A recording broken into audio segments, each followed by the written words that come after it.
ऐसी नई नई वीडियो के लिए चैनल को सब्सक्राइब करें और बेल आइकन ज़रूर दबाइएगा। एक बार एक शिकारी शिकार करने के लिए जंगल में पहुंचा। उसने अपने तीर पर बहुत ही खतरनाक जहर लगाया और शिकार को निशाना बना करके उसने तीर को छोड़ा, लेकिन उसका तीर चूक गया और तीर एक पेड़ पर जा लगा। वह पेड़ बहुत ही हरा भरा और बहुत सारे तोते उस पेड़ पर रहते थे। जैसे ही वह जहरीला तीर उस पेड़ पर जाकर लगा, वह पेड़ धीरे धीरे सूखने लगा और उस पेड़ पर जो भी तोते रहते थे वह एक एक करके उस पेड़ को छोड़कर जाने लगे। उस बड़े से पेड़ के कोतन में एक बहुत ही बूढ़ा तोता रहता था, जो बहुत ही धर्मात्मा और अच्छे मन का था। सभी तोते उस पेड़ को छोड़कर जाने लगे थे, लेकिन वह बूढ़ा तोता जाता था, दाना लेकर के आता और उसी कोतर में आकर के बैठ जाता था, परंतु उस पेड़ को छोड़ने को तैयार नहीं था। बूढ़े तोते के साथियों ने कई बार आकर के उसे समझाया, यह पेड़ सूख रहा है और किसी दिन गिर भी जाएगा, चलो किसी और पेड़ पर चलकर रह जाएं, परंतु वह बूढ़ा तोता वहाँ से जाने को तैयार नहीं हो रहा था।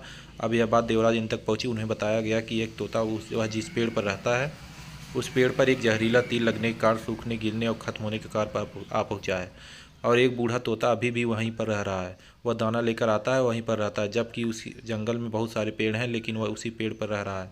देवराज इंद्र प्रकट हुए, उस बूढ़े तोते से कहने लगी, आप बहुत धर्मात्मा हैं, बहुत ही अच्छे मन के, लेकिन आप इस पेड़ को छोड़कर किसी और पेड़ पर चले जाइए, क्योंकि यह पेड़ कुछ ही दिनों में गिर जाएगा। तालाब के पास में बहुत सारे बड़े बड़े हरे भरे पेड़ हैं, बड़े बड़े कोतर हैं, उन पेड़ों पर भी फल भी लगे हुए हैं, उन्हें वहीं पर तोड़कर खा सकते हैं, परंतु यहाँ से आप चले जाइए।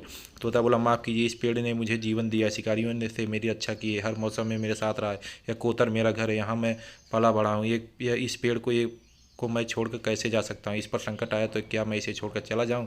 मैं ऐसा कभी नहीं कर सकता। देवराज इन तोते के इस बात से बहुत प्रसन्न है। उन्होंने तोते से कहा, मैं आपसे इस बात से बहुत ही खुश हूँ, जो आपको मांगना है। उस बूढ़े तोते ने कहा, मुझे बस इतना मांगना, जिस पेड़ ने मुझे जन्म दिया, जहाँ मैं रहा पला बड़ा, जिसे मेरी जन्मभूमि कह सकते हो, आप इसे फिर से वैसे हरा भरा कर दो जैसा यह था।